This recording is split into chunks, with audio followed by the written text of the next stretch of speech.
buenos días a los que recién se unen a la programación de Exitosa. Soy Nicolás Lucar, son las 10:10 de la mañana. Estamos en el 95.5 de la FM en Lima. Estamos enlazados en 50 ciudades a lo largo y ancho del territorio nacional. Esto es Exitosa, la radio del Perú. Tenemos una interrogante para la gente que nos sigue en las redes sociales.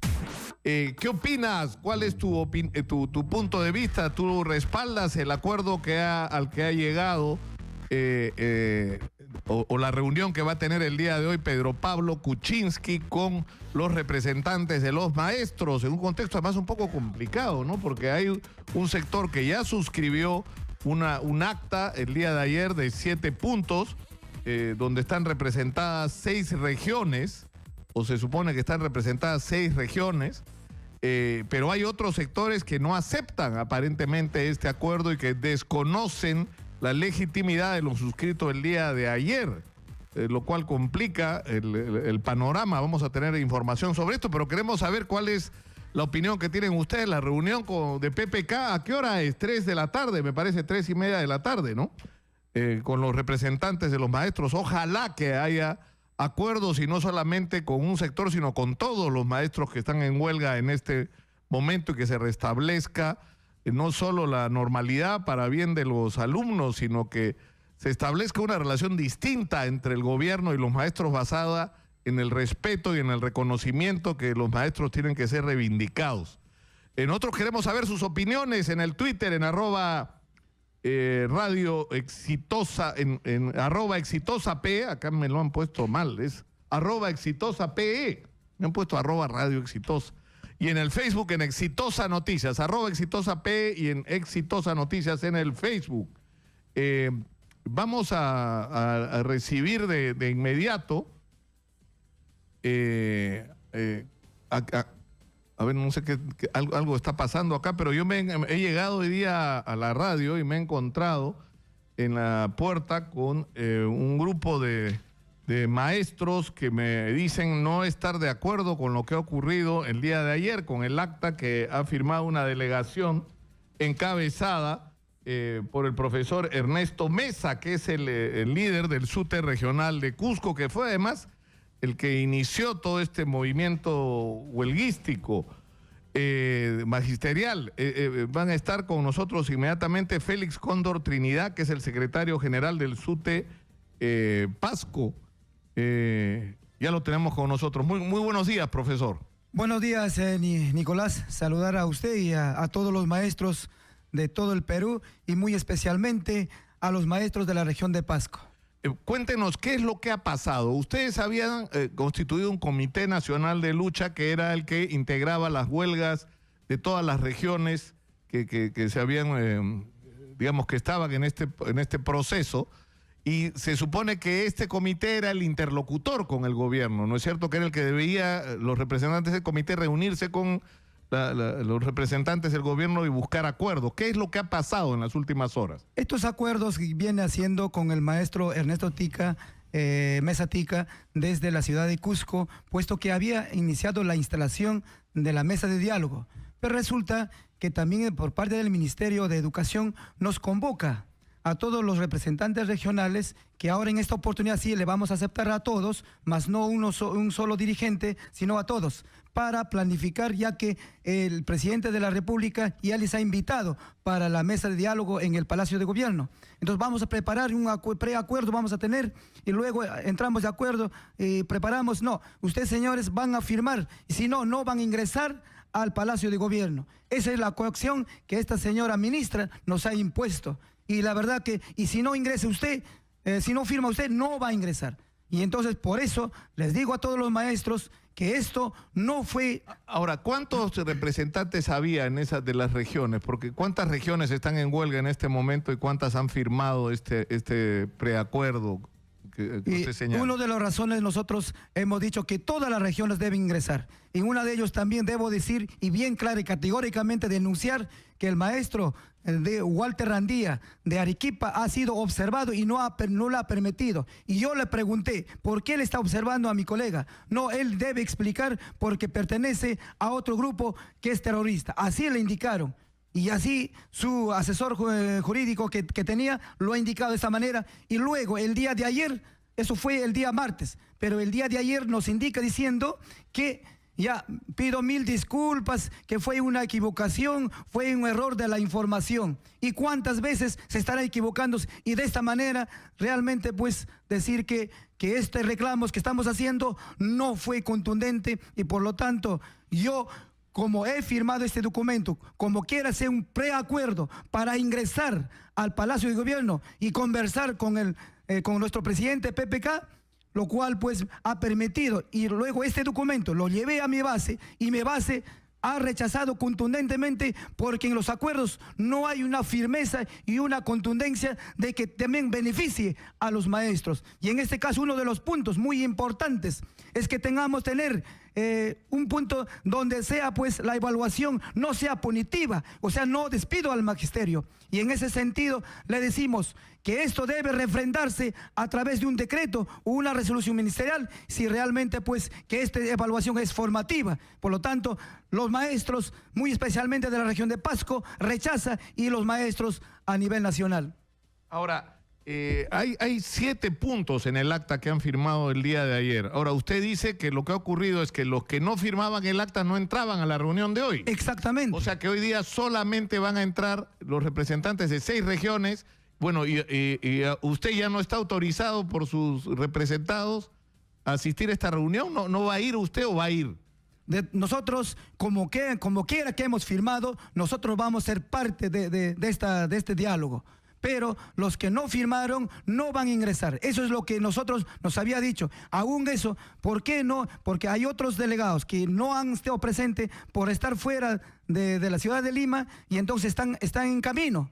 Pero sin embargo, a ver si de repente si podemos ingresar, pero previa firma. Si no firman, no van a ingresar. Y ese es el acuerdo que aquí ha determinado. Pero en realidad la condición que puso Pedro Pablo Kuczynski cuando habló de Moquegua, me parece, diciendo que invitaba a los maestros, a los representantes, a los dirigentes de la huelga el día jueves a una reunión en Palacio, él puso como única condición que se comprometieran a que no iba a haber actos de violencia, que no se iba a promover la violencia.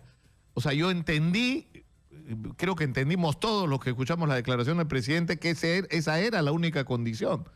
Justamente, ellos piensan que nosotros teníamos que levantar la huelga recién para poder ingresar.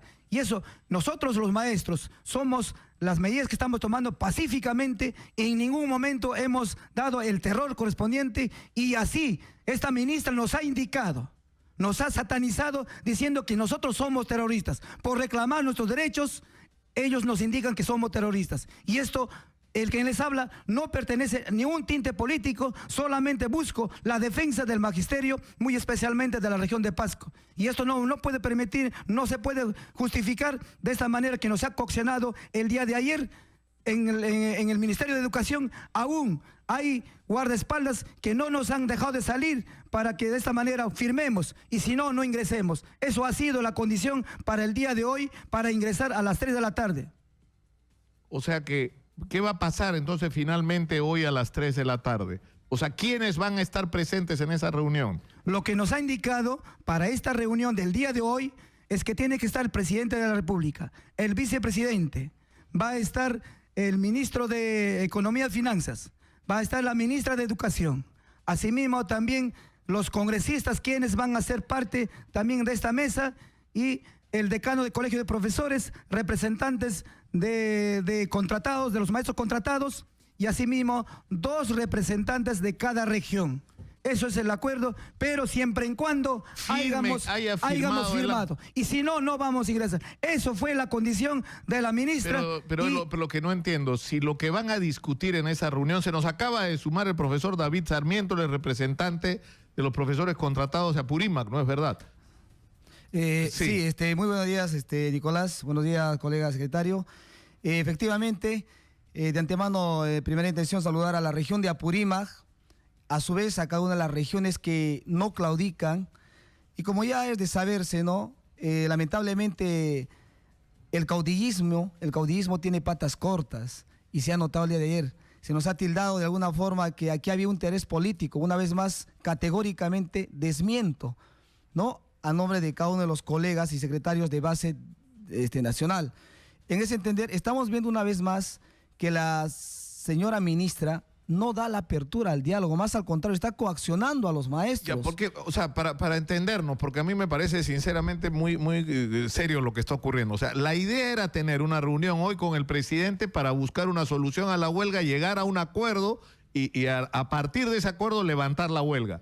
La condición que les están poniendo para asistir a la reunión es levantar la huelga y firmar una declaración que es más o menos la propuesta que hizo el otro día el gabinete, ¿no es cierto?, con los gobernadores regionales. Así es. Porque Y el que no firma no entra. no entra. Exactamente, y yo voy, démonos cuenta, ¿no? Yo quiero que la población entienda esto, no es un capricho.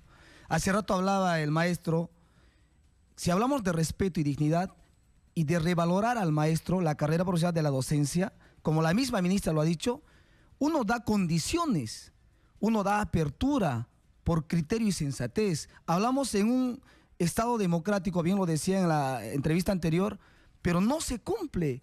O sea, más al contrario, coacciona. Si algo llega a pasar y si llega a romper el diálogo en horas de la tarde, lo cual espero no fuese así, de alguna forma, responsabilizamos a la ministra y al propio Estado Ahora, por no dar la apertura. Ahora, ¿qué es lo que ustedes consideran aceptable? Es decir, el gobierno dice que fue además, lamentablemente, o sea, una promesa electoral como muchas que se hacen. BPK ofreció que el sueldo base de los maestros, ¿no es cierto?, iba a ser 2.000 soles. El problema es que ya pasó un año y ahora dice que el sueldo base va a ser a partir de diciembre de 2.000 soles. ¿Esto es aceptable para ustedes? Mira, Nicolás, yo te digo con toda sinceridad, vuelvo a decir, yo soy el profesor David Sarmiento, soy de Apurímac, trabajo en el distrito de Quisguará, que pertenece a Andahuaylas. Matapuquio es un centro poblado con una capacidad de 150 alumnos. Soy contratado de 24 horas. Ahora, yo me pregunto, la misma ministra en el supuesto acuerdo que han llegado ayer con el compañero Tica, ¿qué ha pasado? Dice específicamente, si revisa el documento, solamente el incremento va a ser para aquellos docentes que tengan de 30 horas hacia adelante. Pregunta, ¿un maestro de 24 horas estará siendo beneficiado con ese supuesto sueldo? Y ni hablar de los contratados docentes que tienen 19 horas bolsa de horas. Entonces, ¿de qué aumento estamos hablando? Ahora, por sentido común, son las horas de trabajo que se están incrementando. Claro, porque acá lo que dice... Si te dejas terminar, sí. Nicolás, si te incremento horas laborales, obviamente tengo que incrementarte tu salario. Entonces, ¿dónde está el supuesto aumento que manifiesta la ministra? No hay el aumento. Particularmente yo, que soy profesor contratado, sigo siendo vulnerado, sigue siendo discriminado por parte de la ministra. Entonces no hablamos de equidad, pues, ¿no es cierto? Es por eso que los contratados a nivel nacional, el día de ayer hemos sostenido una reunión que ahorita está liderando la profesora Sony, que espero tenga la amabilidad, la ministra, juntamente con los demás parlamentarios, de poder escuchar su voz. Entonces, ya aquí prácticamente yo voy a entender que hay un hasta manejo político, una mala intención. Ya, pero por eso, vayamos punto por punto. Hay en realidad, lo razonable, o sea, lo que ha querido la ministra, ¿qué es? Que se logre el acuerdo y prácticamente sentarse a firmar un documento con BPK, o sea, no a tener una conversación. Algo muy puntual que dices, ¿no? Date cuenta. En la casa, papá y mamá, por respeto y jerarquía, los hijos no pueden hacer lo que les da la gana. Se remiten a los padres. Ahora, si la ministra ya de alguna forma está hasta usurpando funciones, ha dicho bien claro y ha aperturado, y espero sea un punto a favor del magisterio para que esto no se prolongue, en bien de nuestros alumnos que con toda pena decimos no hay la capacidad de diálogo. Si el presidente ya se ha pronunciado para poder conversar, aperturar el diálogo, ¿cómo es que la ministra también a su vez hace una citación? ¿A qué estamos jugando aquí? ¿Quién miente? ¿Por qué ese tipo de mesida? Las cosas deben ser claras. Esto no debía llegar a este punto. Más al contrario, si hay la capacidad, ¿no es cierto?, que tanto se nos está satanizando que no queremos evaluarnos, que ya estamos relacionados con el Movadef. Es el colmo que si hablamos de dignidad, a la maestra se le esté maltratando de esta manera. Se ha incluso comparado o ha hecho mención el propio presidente hacia cómo está la situación en Venezuela. Criticamos a un país cuando en nuestra propia casa el propio presidente trata peor que un hijastro en su casa. Ahora, yo quisiera que rápidamente revisemos, porque estoy leyendo acá el acta del día de ayer, porque el acta del día de ayer se supone que da por resueltos todos los temas, es decir, que va a haber un aumento de 2.000 soles a partir de diciembre, habla de la deuda social. La deuda social se refiere que hay una deuda con los maestros, Nicolás, ¿no es cierto? usted lo ha dicho, es un acta, pero no suscrita por las masas. ¿A quién se debe la dirigencia? A nuestro presidente del Comité de Lucha Nacional. Si bien es cierto, ha emprendido la lucha en la región Cusco, pero no hemos estado liderados en razón al dirigente de Cusco. Y yo le digo con toda franqueza, nuestros hermanos de la región de Cusco, maestros, están totalmente indignados por la actitud de este señor, y ahí se da uno cuenta del caudillismo, de la falta de principios, de la convicción que tiene. Son puntos, si se da cuenta, tan igual como el CEN. Pareciera que aquí son primos hermanos. El compañero que claudicó, Tica, juntamente con los dirigentes del CEN. Mesa Tica se refiere. Mesa Tica, sí. Entonces, claro, en esta acta firmada el día de ayer, lo que está ocurriendo, lo más importante de todo, aparte de aceptar porque lo que se está haciendo es aceptar todo lo que salió en la declaración la semana pasada, ¿no es verdad?, del Ministerio de Educación, cuando hubo la presentación esta con los gobernadores regionales, donde dice, el punto 6 dice, a la firma del presente documento se comprometen a suspender su medida de fuerza de manera inmediata y normalizar el servicio educativo.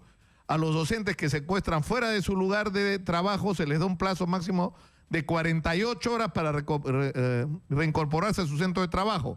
Asimismo, se comprometen a desarrollar un plan de recuperación de clase bajo, las direcciones regionales de educación, etcétera, ¿no? Y finalmente hay una declaración de rechazo a todo acto de violencia, en especial las que vienen de agrupaciones terroristas, y deslindar de cualquier grupo, organización o persona que las promueva por ser contrario al sistema democrático, ¿no? A ese punto, Nicolás, debo decir, justamente nosotros nos dicen, ¿no?, porque el presidente no va a querer dialogarte, no les va a aceptar y no van a ingresar. Entonces tenemos que suspender, y entonces tenemos que simular que se ha levantado la huelga, que se ha suspendido la huelga, y de esta manera nos va a aceptar, y por eso tienen que firmar. Y realmente nosotros en ningún momento estuve de acuerdo, pero sin embargo yo no quise firmar, y si no firmas usted no va a ingresar. Entonces, por el temor que yo debería ingresar y saber el conocimiento, cómo se está llevándose, yo firmé ese documento, como era un preacuerdo, como era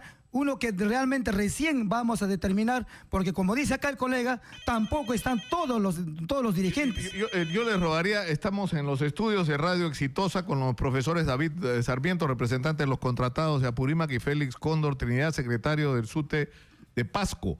Y vamos a escuchar, si lo permiten, llamadas de nuestro público. Estamos en el 467-4499 y 251-9422. Muy buenos días. ¿Quién nos llama, por favor?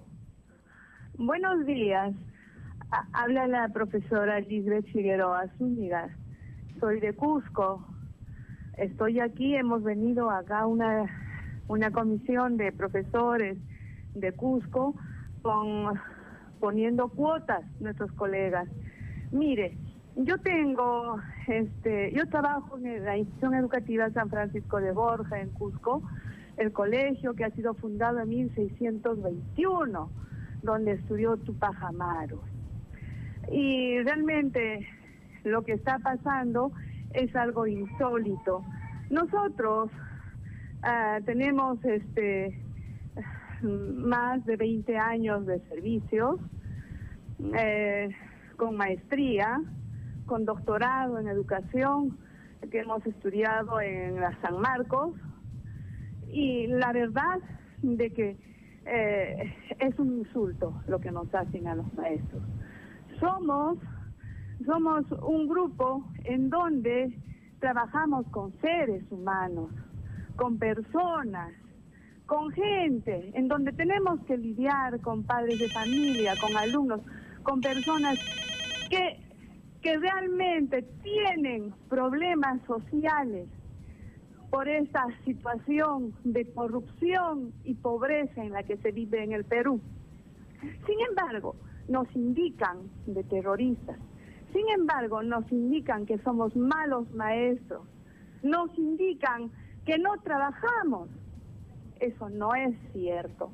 Es verdad que en todos lados se cuestionaba, pero los maestros de vocación que tenemos, incluso somos hijos de maestros, somos personas que tenemos allegados a profesores de familias cercanas. Sí, conocemos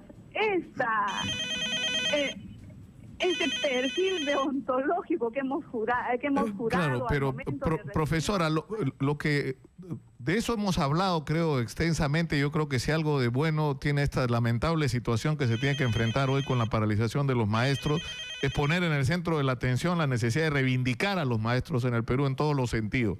Pero lo que nos interesa en este momento es saber qué va a pasar, porque ayer se ha firmado un acuerdo suscrito por 6 representantes regionales donde se está levantando la huelga y se está aceptando las propuestas del gobierno. Lo que queremos saber es cuál es la posición de ustedes como maestros de base de Cusco, que ha sido una de las regiones que ha aceptado las condiciones que ha puesto el gobierno para el diálogo hoy con el presidente, que la más importante es levantar la huelga.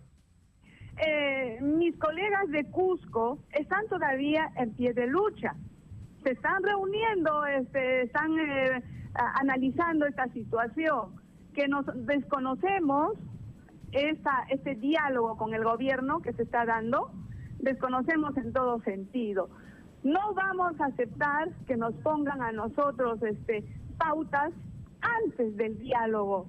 No vamos a aceptar. Eso es lo que nos han dado a conocer de Cusco, porque estamos en contacto directo. Hemos venido a representar y a hacer esa lucha de Cusco, de profesores que realmente necesitan reivindicarse y darse la dignidad. Sí. No es justo, no es justo. Está bien, es preparada la ministra. Déjame hablar, por favor. Es preparada la ministra, es preparada en el extranjero. ¿Sabe? Conoce la realidad del Perú, conoce cómo es el interior del Perú. Sin ir muy lejos, trabajo en el casco monumental de Cusco. El Colegio San Francisco de Borja está a una cuadra de la Plaza de Armas. Sin embargo, tenemos muchas necesidades allí, no solamente como maestros que tenemos sueldos ínfimos, sino necesidades de infraestructura.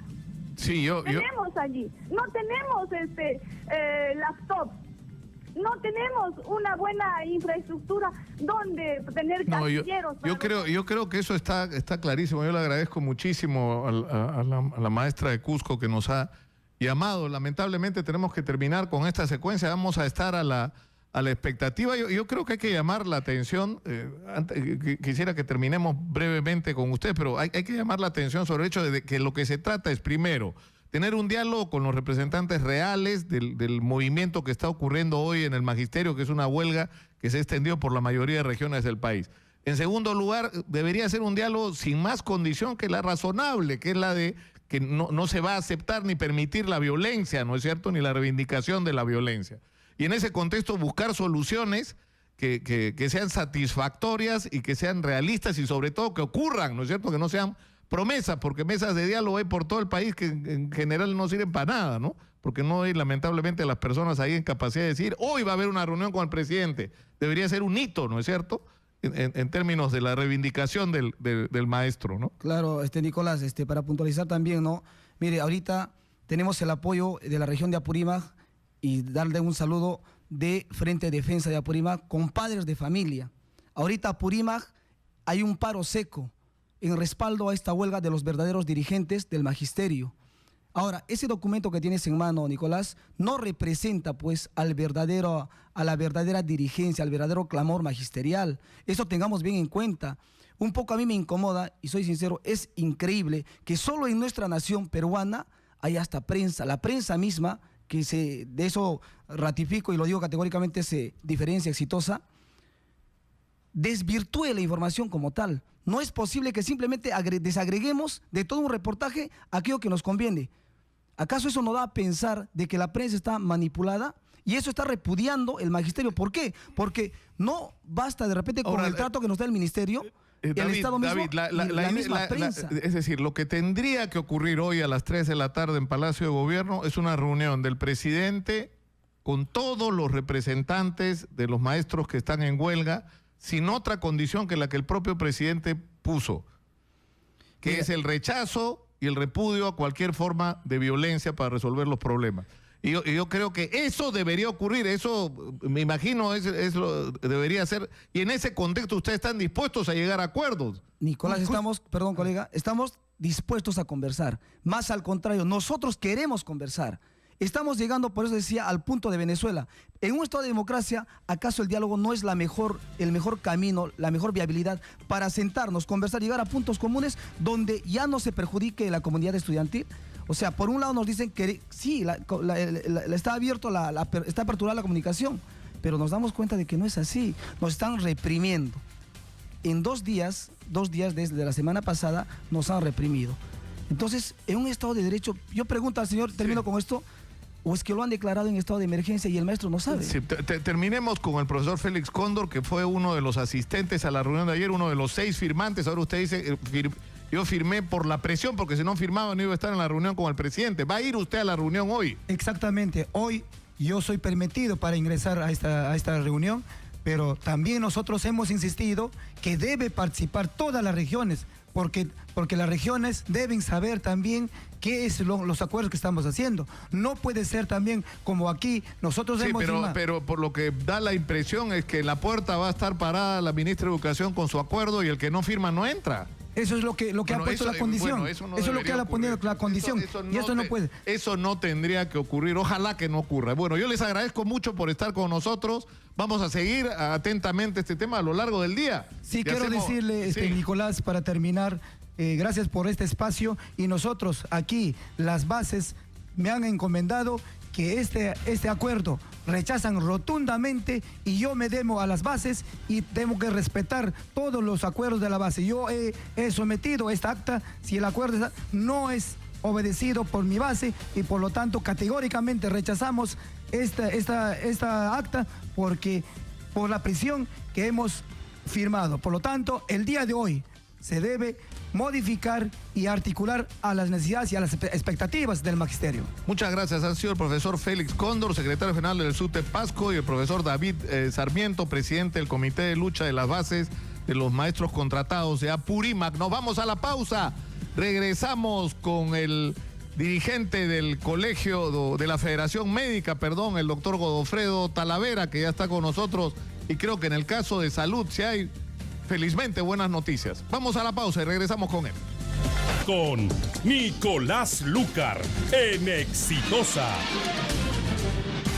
Estamos con el doctor Godofredo Talavera, presidente de la Federación Médica Peruana, que el día de ayer han llegado finalmente a un acuerdo con el gobierno. Bienvenido, Godofredo. Bueno, gracias en primer lugar por todo el apoyo que nos han brindado tu persona, Phil y esta emisora, al interesarse por la grave crisis que estábamos en el sector. Es cierto que después de 2 días de conversar con el Premier y a la vez Ministro de Economía, hemos llegado a algunos compromisos, dentro de los cuales el primero es que el sector salud va a ser el sector a quien se le va a incrementar mayor presupuesto el 2018. El segundo punto es que la parte que corresponde al CIS, este año se van a dar 600 millones adicionales y se va a pagar la deuda completa, 330 millones en los próximos días, que van a ser distribuidos a nivel nacional en las diferentes ejecutoras, y el resto antes de fin de año. O sea, se va a cumplir completamente la deuda del CIS. La deuda del CIS. Y para el otro año, el presupuesto que este año fue en 1.409 millones va a pasar a 2.200 millones. Creemos que acá estamos... Claro, ¿qué es lo razonable? Porque si el propio presidente está diciendo, hemos pasado de 10 millones asegurados en el CIS a 16 millones, lo lógico es que el presupuesto del CIS aumente, no disminuya como ocurrió, ¿no? Sí, eso creemos que es un avance. Además, se ha destinado 800 millones para compra de medicamentos, algo que también nosotros hemos estado pidiendo, ya que había un desabastecimiento a nivel nacional. Y respecto a esto, el día de hoy o probablemente mañana ya están saliendo los medicamentos acá en la ciudad de Lima, y esperamos que la próxima semana sea para las regiones del resto del país.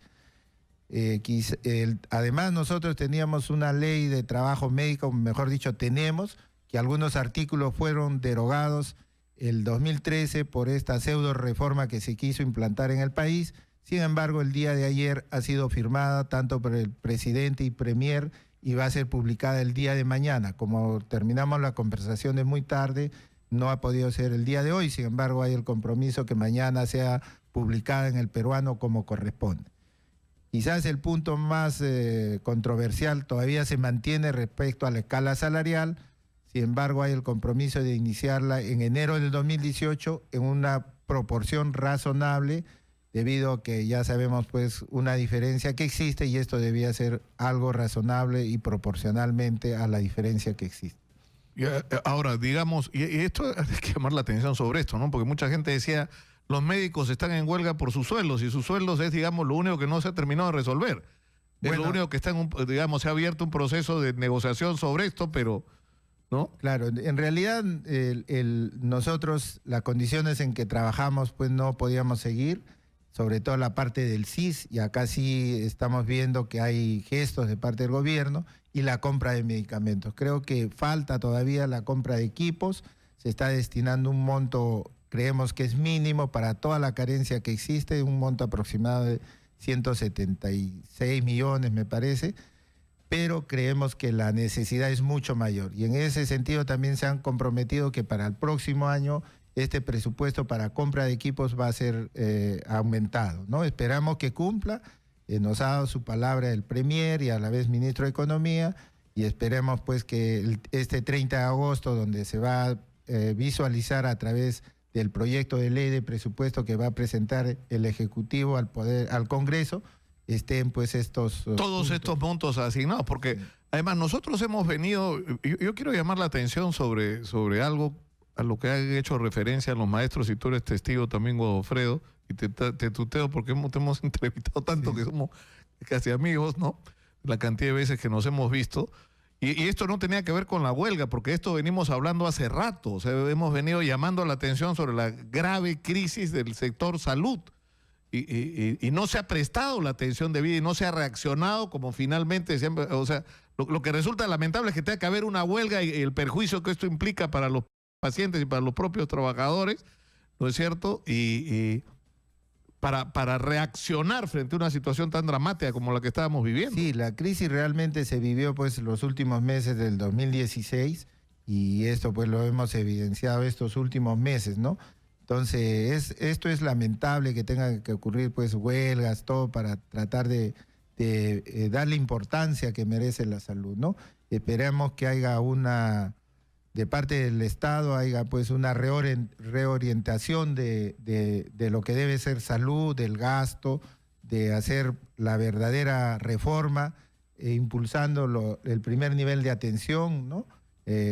Acá creemos que todavía es una deuda pendiente. Claro, que es desarrollar, que no es, porque no es solamente un problema de infraestructura, es decir, lo que deberíamos tener en el Perú, además de hospitales, es una gran red primaria de atención a través de las postas, los centros de salud, ¿no es verdad? Pero donde haya personal y equipo para enfrentar todo lo que implica la prevención, ¿no es cierto? Las enfermedades cuando recién se inician, o sea, el tratamiento temprano de algunas enfermedades, y que uno solo vaya al hospital cuando requiere ya, ¿no?, una intervención de un especialista o cirugía, ¿no es cierto? Claro. Que es lo que lamentablemente no está ocurriendo hoy, ¿no? En realidad, pues nosotros, lo que respecta a la prevención propiamente es muy bajo lo que se hace, muy poco. Esperemos que esto se mejore, ¿no? Tener pues análisis de glucosa para descartar diabetes, de colesterol, triglicéridos para evitar pues los infartos, ¿no? Tener pues controles de presión arterial y detectar las enfermedades cuando están iniciando y no cuando ya vienen pacientes pues que tienen insuficiencia renal en caso de los diabéticos o otras complicaciones mayores, ¿no? Lo ideal es mejorar la red de primer nivel para que sea una medicina en el país preventiva más que curativa. Claro que sí.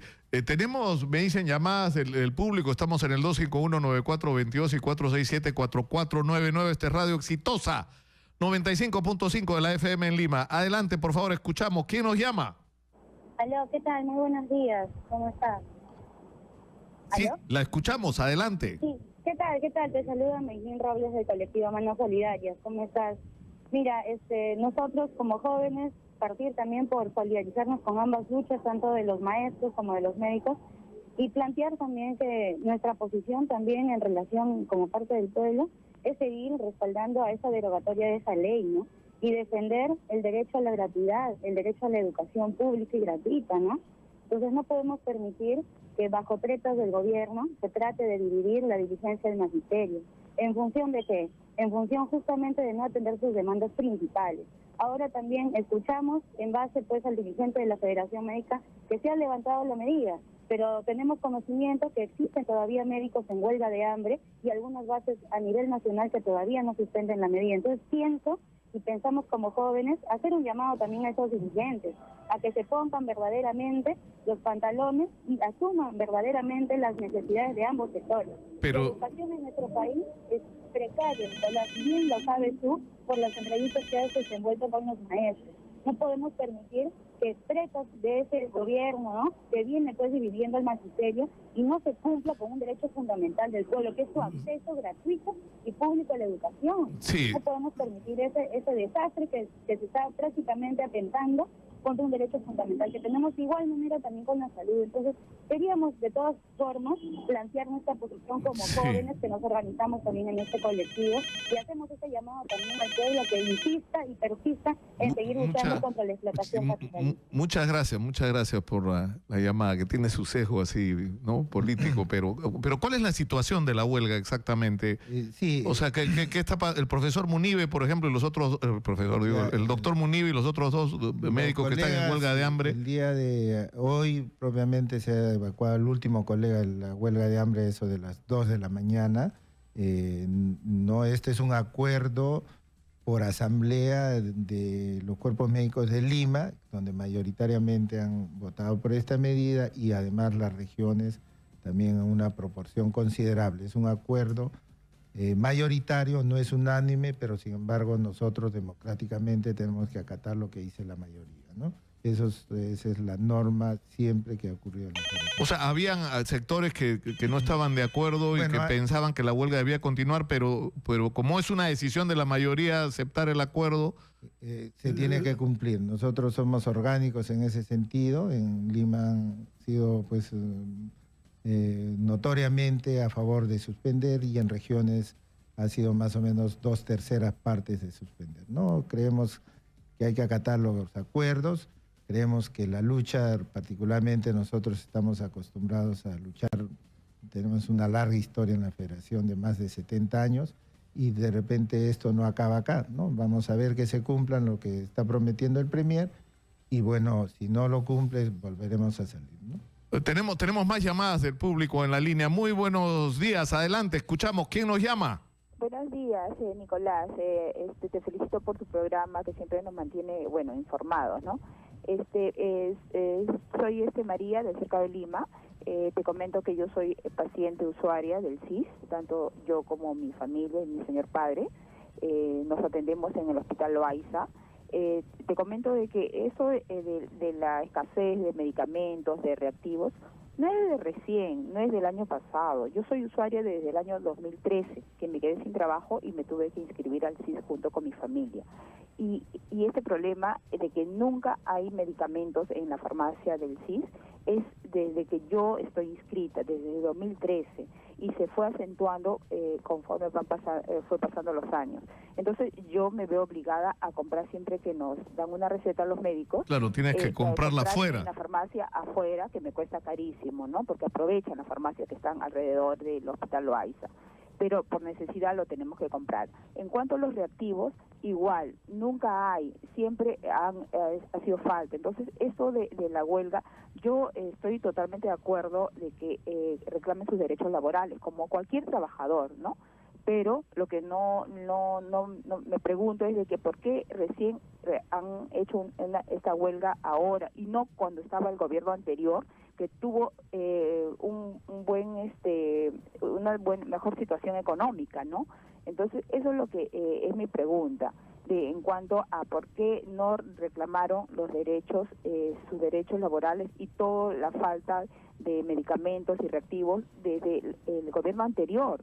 Claro, porque esto, como usted dice, claro, esto vamos a escuchar qué dice el doctor En el gobierno anterior tuvimos la huelga más larga de 150 días y sumadas a 2 huelgas más pasamos los 217 días en huelga, ¿no? Durante el periodo anterior. Durante el gobierno de Ollanta Humala. Sí, claro, porque esto es una crisis que se viene arrastrando, sí, ¿no? Y como lo ha dicho, lamentablemente esta crisis se acentuó el año pasado, donde ya mencionamos que hubo más demanda de pacientes, pero sin embargo se redujo el presupuesto en 50 millones y este año se redujo en 250 millones más. O sea, pasamos del 2015 de 1.700 millones para el CIS a 1.409, ¿no? Entonces es algo que nosotros no entendíamos ni nadie puede entender, no hay ni una lógica. Sin embargo, ahora se van a dar 600 millones adicionales, se va a pagar una deuda de hace ya desde el 2011 y para el otro año hay un compromiso de dar 800 millones. Entonces creemos que esto va a beneficiar, de repente no es suficiente, pero creemos... Claro, esto lo que va a hacer es contener esta debacle que se ha producido en el sector salud. Ahora, el problema es que de aquí para adelante lo que hay que discutir es cuál es el proyecto para una reforma real del sistema de salud que tiene que estar basado, como ustedes han estado insistiendo durante los últimos años, en el nivel primario de atención, en meter infraestructura, equipamiento, recursos humanos, es decir, que haya todo tipo de profesionales en los centros primarios de atención, que la gente no tenga que ir al hospital por cualquier cosa, ¿no? Y que las enfermedades se ataquen en el momento que comienzan, no cuando ya tienes que terminar en el quirófano, te estás muriendo, ¿no? Sí, exactamente, eso es, ¿no? Es una demanda permanente. Creemos que hay por lo menos la intención dada por nuestro premier y esperemos pues cómo lo va a manifestar. Al que cumplan los compromisos. Vamos a escuchar más llamadas del público en la línea.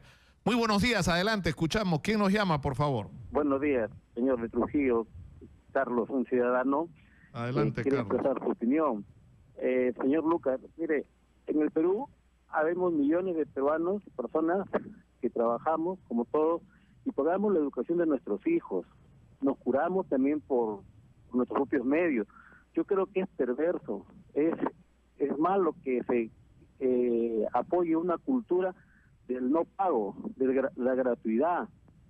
Hay casos de personas que sí necesitan atención médica y educación, pero son, digamos, tendría que ser de una manera selectiva, no dárselo a todos, porque imagínense, los profesores están causando disturbios en todo el país, bloquean carreteras, ahuyentan a los turistas, exigiendo mayores pagos. ¿Y quiénes son los perjudicados? Los niños, todos lo sabemos, pero ¿quiénes son los que están mirando del balcón? Los padres de familia, o sea, ellos traen los niños al mundo y que el Estado, por una ley que dio el gobierno, creo, del señor Belaúnde o Alan García, que decretó gratuidad en la enseñanza y la salud. Pero, señor, si no hay recursos, tienen que pagar, asumir los padres de esos niños. Yo sé que hay mucha gente que tiene colegios, sus hijos en colegios nacionales, tienen carro, tienen televisor, DVD, internet. Que paguen también por sus hijos, aunque sea 50 soles, y con eso se le paga a los profesores y también a los médicos. Una señora se queja, dice que no hay medicina en el CIS, pero ¿qué va a haber si es gratis? Gratis no es bueno nada, señor, en la vida, todo tiene que costar. Hay millones de peruanos que pagamos educación, salud, todo.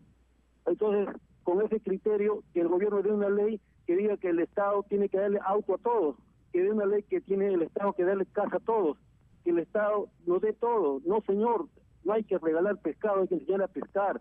Ya basta del chantaje que hacen los profesores al Estado, que les obliga a pagar más. Si no están conformes con ese sueldo, vayan a buscar un trabajo particular, a una empresa privada. Nadie se obliga a nadie. Yo acepto, señor, disculpe que me entienda, que hagan protestas, que bloqueen carreteras, que se desnuden, que se encadenen, si el Estado no los dejara salir a trabajar a la empresa privada. Cada quien es libre, hay libertad económica, hay libertad democrática, entonces, ¿por qué tienen que chantajear al Estado que les pague más? El Estado tiene que ser más fuerte, tener autoridad y decirle al que no está de acuerdo con el sueldo, vaya, señor. Y los que sí quieren trabajar, sigan trabajando. Es mi punto de vista, señor Lucas, y gracias por permitirme. No estoy de acuerdo con usted, pero me parece absolutamente respetable, ¿no? Sí, bueno, el Estado debe ser pues responsable de salud, educación y seguridad, ¿no? Son algunos derechos que no podemos renunciar como ciudadanos, ¿no? Creemos que es la obligación del Estado dar salud de calidad, sobre todo a los pacientes más necesitados, y una buena educación. Sin salud y educación nunca vamos a salir del desarrollo. Y eso está demostrado por otros países, como casos Singapur, Hong Kong, que hace 30 años tenían una economía parecida a la nuestra. Sin embargo, gracias a la gran inversión que hicieron en educación y salud, ahora son países del primer mundo. Claro que sí. Ahora, hay una discusión sobre este tema de la gratuidad, ¿no? Pero la idea es que se le dé las mismas oportunidades a todos, porque, o sea, algo no está funcionando bien en la economía, ¿no? Yo creo que eso es una discusión trascendente en este momento. ¿Cómo es posible que nos haya podido... Ayer escuchaba, fue la graduación de mi hijo Rodrigo, al que le doy un saludo, desde acá estamos orgullosos de él, se ha graduado como ¿no? administrador de negocios del deporte, que es una nueva carrera espectacular, y estuvo Roque Benavides, presidente de la CONFIEP, dando el discurso, y él hablaba de que debemos sentirnos orgullosos de lo que hemos logrado como país. Ahora, de tener el tercer lugar en crecimiento, de haber tenido un promedio de casi 4% de crecimiento anual en los últimos años, de haber logrado que prácticamente la mitad de los peruanos estén en la clase media, y de que se haya sacado a cerca de 8 o 9 millones de peruanos de la pobreza. El problema es que esto es relativo, porque a la vez tenemos una situación que es la que estamos enfrentando de una manera dramática hoy. Si hay huelga de maestros y huelga en el sector salud, es por la crisis que hay en estos sectores, porque tenemos una de las peores educaciones del mundo y nuestro sistema de salud está prácticamente colapsado. Entonces algo hemos hecho mal en estos años para permitir que una situación de esta naturaleza llegue a los extremos a que ha llegado, que un maestro en el Perú gane 1.200 soles, que es probablemente el sueldo más bajo de cualquier maestro de Latinoamérica, ya ni digamos del mundo, o que la situación de los hospitales sea la que es.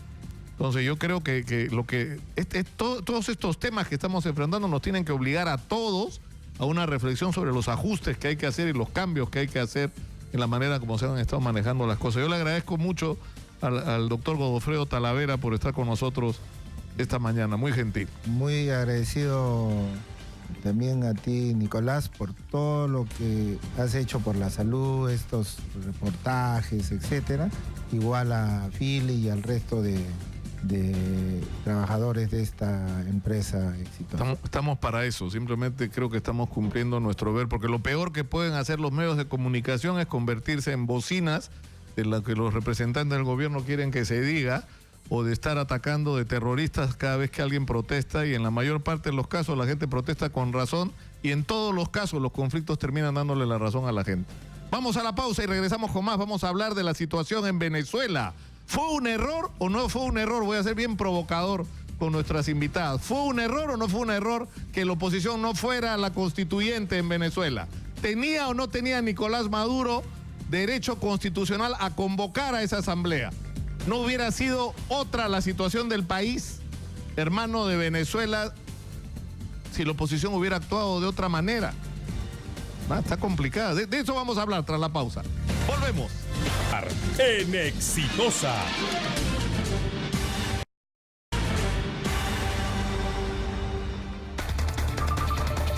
¿Sabías que Paraíso es la única fábrica de colchones en el Perú que realiza todo el proceso de producción, desde la elaboración de los resortes, la producción de la reconocida espuma Zebra y el ensamblaje completo, lo que le permite darte la garantía de entregarte el colchón de la más alta calidad para asegurar tu descanso, para una vida saludable? Paraíso, 50 años soñando contigo. Y al fin llegó Subix, la aplicación de taxi 100% peruana que te ofrece calidad y seguridad con su botón de alerta conectado a la central 105 de la policía y con la mejor flota de conductores de Lima. Descarga la aplicación en el Google o en el Apple Store como Subix. Subix se escribe SV grande YX. Tu destino es el nuestro. Sofía Gallegos está en el centro de Lima, nos trae información de último minuto. Adelante, Sofía, por favor. Gracias, Nicolás. Así es, información en vivo. Seguimos nosotros pues en la Plaza San Martín, donde en estos momentos se viene justamente reuniendo varios representantes de las diversas regiones de nuestro país, docentes, quienes en estos momentos quieren alzar la voz y quieren indicar que ellos desconocen totalmente este acuerdo supuestamente suscrito por el Ministerio de Educación y los secretarios generales de SUTE de Pasco, porque en estos momentos nos encontramos con Víctor Espinosa, él es delegado representativo del Comité de Lucha de la región de Pasco. ¿Cómo está? Muy buenos días y bienvenido a Red Exitosa. Coméntenos, prácticamente ustedes han quedado admirados, impactados frente a esta situación que ha dicho en todo caso el Ministerio de Educación. Primeramente quisiera hacer llegar mis saludos cordiales a todos los maestros a nivel nacional en estos momentos difíciles en que atraviesa el magisterio peruano.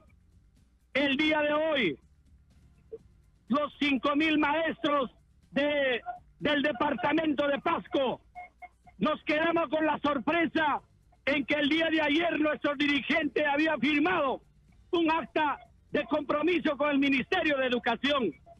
Y el día de hoy, con una reunión de la mayoría de todos los maestros, hemos desconocido esta firma. Y con esto, el profesorado de Pasco dice, la huelga continúa. Aquellos que traicionan al sindicato tendrán que seguir las consecuencias. Bien. Bien, parte entonces de las personas, las arengas, de los docentes, quienes en estos momentos vienen indicando que Pasco no se vende. Ahora, docentes, nosotros queremos saber cómo califica esa actitud que ha tomado el gobierno y el Ministerio de Educación al mentir, en todo caso, según como ustedes lo indican. En primer lugar, nosotros, esto es una patraña más y una incapacidad más de la ministra de Educación, porque no puede ser que ella puede firmar a sabiendas que recién el día de hoy, a las 3 de la tarde, hay una mesa de diálogo con el presidente de la República. Ahora, frente a esta situación, ¿hay optimismo frente a esta reunión que va a haber más tarde? Nosotros, si el presidente de la República no escucha nuestra plataforma de lucha, no da alternativas de solución, la huelga va a continuar. Bien, muchísimas gracias, Nicolás. Parte entonces de los reclamos e indignación por parte de los docentes aquí en la Plaza San Martín. Vamos a continuar y vamos a estar retornando con más detalles. Adelante, en el estudio.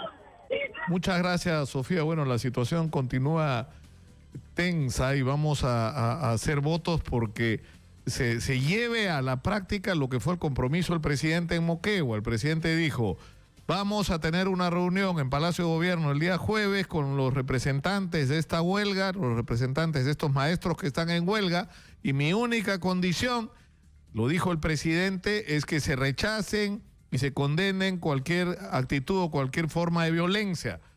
Y en ese contexto debería ocurrir esta reunión, que debería ser más gestual, más digamos, simbólica que otra cosa, es un reconocimiento de respeto y de una realidad y proceder a partir de eso a lograr los acuerdos que sean necesarios para que esta huelga termine. Pero estos enredos de hacer acuerdos con algunos, poner como condición que levanten la huelga o que acepten los aumentos que el ministerio está ofreciendo antes de la reunión, simplemente resultan, creo yo, sinceramente equívocos. Enredan las cosas y las complican y enervan los ánimos de los maestros. Pero en fin, están con nosotros Paulina Fachín y Nancy Arellano, ambas son venezolanas, ambas han sido activas en los últimos años en la lucha contra el régimen de Hugo Chávez primero y de Nicolás Maduro hoy. Bienvenidas. Gracias. Y iba a estar con nosotros, no sé qué le pasó al congresista, el excongresista Rimarachín, ¿no es cierto? Se perdió en el camino, no sé qué le pasó. O sea, nosotros nos dijeron que iba a venir alguien a defender a Maduro. Y... Bueno, no puedo, pues voy a tratar, pero bueno, no sé si pueda, pero lo que sí les digo es... Creo que defender a Maduro ahorita es perderse en el camino, entonces tal vez eso lo entendió en el camino.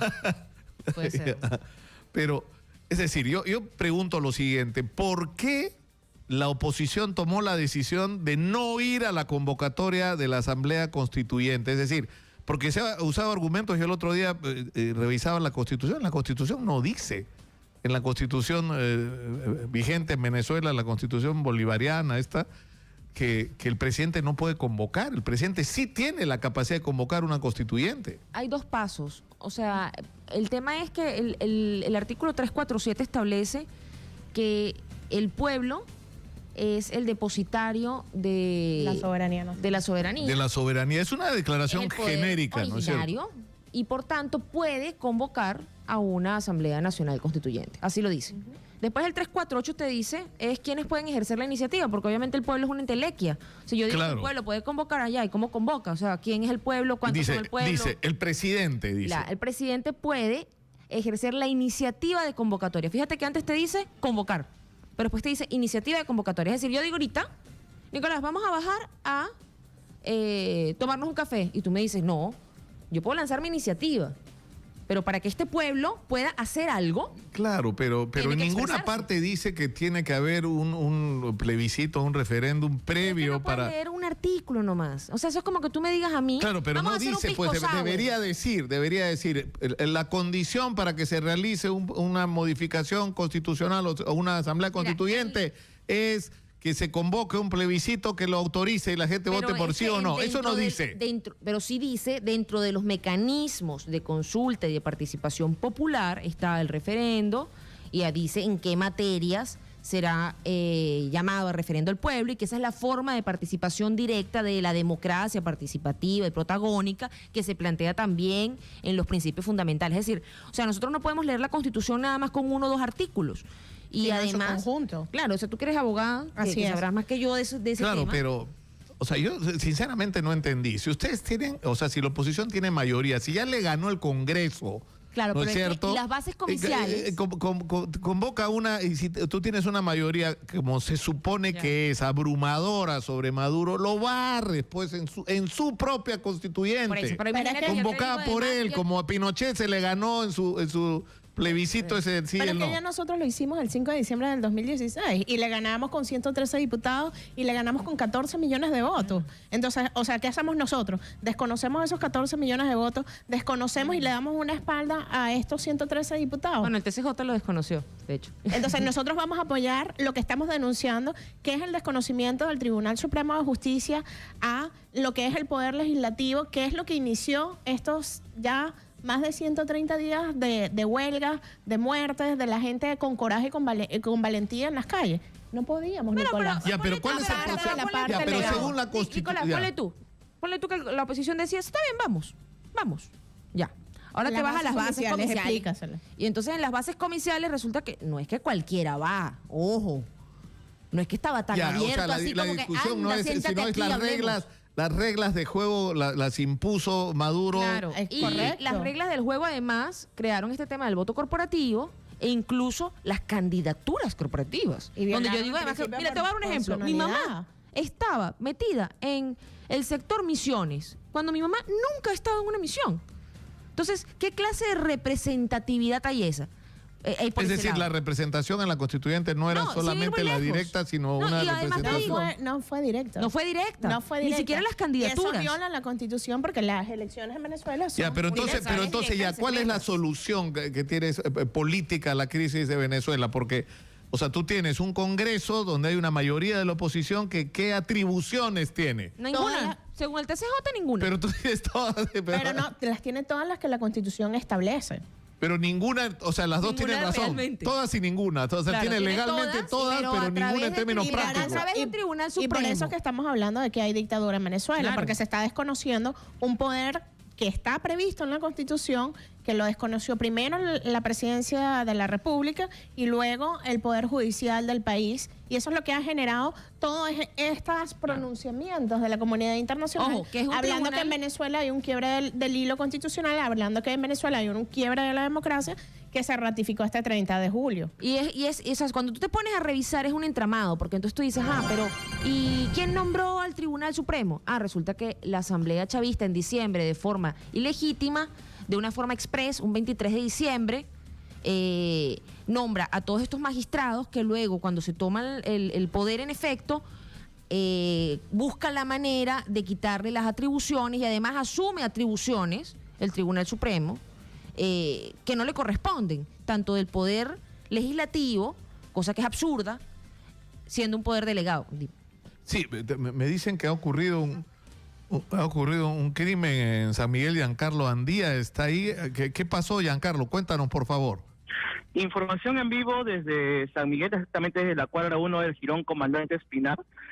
Nos encontramos pues aquí a la espera de mayores detalles sobre el fallecimiento de Adriana Franco Soto. Ella es una madre de familia que en extrañas circunstancias ha sido encontrada muerta. Lo que se sabe hasta el momento es que esta mujer, hasta las 2, 3 de la mañana, estaba bebiendo dentro del inmueble de su familia, ubicado aquí en la cuadra 1, estaba bebiendo con dos personas.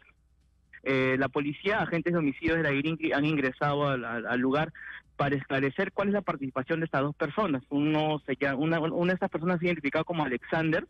Él con otra persona más han ingresado al inmueble, están dando su declaración. Pues se manejan versiones de que han estado tomando con la mujer, le han dado una pastilla, esta mujer se ha caído, habría muerto por ese motivo, o también se investiga si la muerte se trata tiene algún hecho de violencia. Estamos acá a la espera desde el Jirón Comandante Espinar, en la cuadra 1, en San Miguel. Eso es lo que se puede informar hasta el momento. Muchas gracias por la información, Giancarlo. Muchas gracias. O sea, podría ser otra... ¿Qué temas esto, no? Con los asesinatos de mujeres, ¿no? Los feminicidios. Está el ex congresista Jorge Rimarachín en la línea. Jorge, muy buenos días. Te esperábamos acá en los estudios de Exitosa. Sí, muy buenos días. Por cuestiones del tráfico, realmente no puedo llegar, pero estamos acá para dar mi opinión sobre el tema que están abordando. Claro, lo que nos dicen Paulina Fachín y Nancy Arellano es que en realidad esta constituyente convocada por Maduro ha sido una aberración, ¿no? Y es el acto, digamos, la cereza en una serie de violaciones y de inconductas democráticas que han convertido finalmente a Maduro en un dictador. ¿Qué es lo que dice Jorge Rimarachín sobre esto? Pueden decir cualquier cosa, pero lo que hay que aceptar es también a perder. De 20 elecciones en Venezuela, 18 ha ganado el chavismo y 2 ha perdido, y se ha reconocido esa pérdida. Esta Asamblea Constituyente ha sido convocada en base al artículo 71 de su Constitución de Venezuela. Y la oposición, la derecha, no ha querido participar. Entonces, ¿qué se lamentan? Si hubiesen participado, hubiesen dado una batalla y entonces estarían hablando de una correlación de fuerza real. Ha ido solo el chavismo, pero se ha impuesto porque ha tenido un respaldo de más de 8 millones de votantes y entonces se ha instalado una Asamblea Constituyente en forma paralela a la Asamblea Nacional, que es el Congreso. Y bueno, tienen que convivir. Lo importante es que convivan, dialoguen y pongan por delante los intereses de la patria venezolana. Lo más triste es que estén manipulados por Estados Unidos, que lo único que pretende es recuperar el control del 25% de reservas petroleras del mundo que se concentran en Venezuela. Ahí está el problema. Ya, pero a ver, escuchemos, sí. Yo lamento mucho las declaraciones del señor Jorge porque a mí me encantaría que él verificara los partidos que integran la unidad, donde hay gente de bandera roja, que son bien de izquierda. Está la social progresista venezolana, está incluida ahí. Están ex chavistas. Están el MAS, que emblemáticamente es un partido de izquierda de Venezuela. Entonces, yo creo que basta ya del discurso de que nosotros somos la derecha. Nosotros no somos la derecha. O sea, justamente la unidad es un conjunto de partidos que van desde la izquierda más radical hasta la derecha, efectivamente. Pero somos 34 organizaciones que lo que queremos en Venezuela es democracia. Eso por una parte. Es decir, ustedes dicen Venezuela no está partida entre la derecha y la izquierda. La derecha con la unidad de la oposición y la izquierda es representada por Maduro. Y dentro de la gente que comulgamos con la unidad, Exitosa. nos caemos a gritos, nos peleamos, disentimos, etcétera. Pero porque estamos claros en que hay un piso de tolerancia. Ya, pero la interrogante que plantea Rimarachín y que yo les planteé hace un rato. Pero espera, y un segundo, y otra que cosa. ustedes no quisieron ir a la constituyente y que ahora se quejan. Primero que el señor Rimarachín. Es absurdo utilizar el discurso del imperio y que Estados Unidos quiere el 25% de control. Discúlpeme, Nicolás Maduro es el que le vende todos los barriles de petróleo prácticamente de Venezuela a Estados Unidos por decisión de él. Entonces, si tanto les molesta el imperio, si que tanto le dejen de venderlo. que le dejen de vender. ¿Y qué dice Jorge Rimarachín a eso? Porque es verdad. O sea, Donald Trump dice en la mañana que es el dictador y en la tarde le gira el cheque por los 750,000 barriles de petróleo que le vende al día, que le compra al día a Venezuela. O las emisiones de... Sí, pero también Estados Unidos saca petróleo a través del esquisto para bajar el precio del barril de petróleo, tanto de Venezuela y de varios países de Medio Oriente, porque manejan como política ahogarlos para que después, en una lucha geopolítica de control, quieran nuevamente tener el control sobre los países petroleros. Entonces, eso es clarísimo, ¿no? Bueno, juegan. Entonces hay una guerra, con detalle hay cómo una es la guerra estructura del costo del económica, petróleo venezolano para que usted vea que del hay precio una guerra actual a los económica, costos de producción hay una guerra, es imposible. No, hay una todavía guerra se gana. económica allí, $18 Ya, a pero los países de Medio Oriente y a Venezuela. claro, pero si quisiéramos nosotros ahogaríamos más bien al resto del mundo con los precios, porque nosotros tenemos volumen, tenemos cantidad, tenemos 350 años de reservas. O sea, si nosotros quisiéramos mañana controlar los precios del petróleo, lo podríamos hacer. Lo haríamos. O sea, si quisiéramos ir a la lógica de Walmart, bajar los precios y sacar volumen, podríamos hacerlo. Si Venezuela fuese un país que está buscando una revolución real, cambia ese modelo rentista dependiente, lo transforma en un modelo productivo y ni siquiera tiene que pedirle 65,000 millones de dólares a China, sino que lo hace con una lógica de volumen. Se sale de la OPEP, se va a la lógica de volumen, hace caja, invierte en el país, desarrolla industria de derivados y se acabó. ¿Dónde está esa revolución en la llamada izquierda con 18 años en el poder hablando de soberanía? ¿Dónde está? No hay revolución. Y lo que estamos planteando nosotros es evolucionar. Le quitamos la R y evolucionamos. Eso es lo que necesita Venezuela. ¿Y qué dice el Jorge? artículo que usted menciona, señor, el artículo 71 le informo que lo que dice es que las materias de especial trascendencia nacional podrán ser sometidas a referendo consultivo por iniciativa del presidente o presidenta de la República en Consejo de Ministros, por acuerdo de la Asamblea Nacional, etcétera, etcétera, etcétera. Es decir, sometidas a referéndum consultivo. Y eso no fue lo que hizo Nicolás Maduro. Por acuerdo de la Asamblea Nacional, cabe también destacar dice, que pero no... dice a referendo consultivo. Y lo que se hizo no fue una consulta, fue una vulgar elección.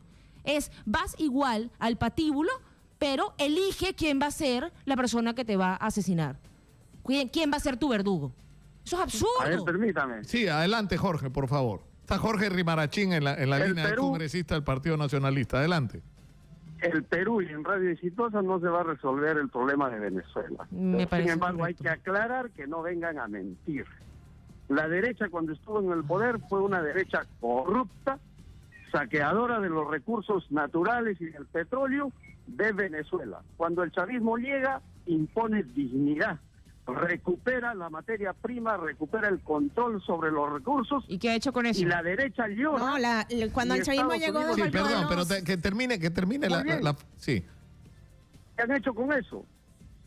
Tienen una serie de programas sociales, una serie de beneficios en tasas de salud, en combate a la pobreza.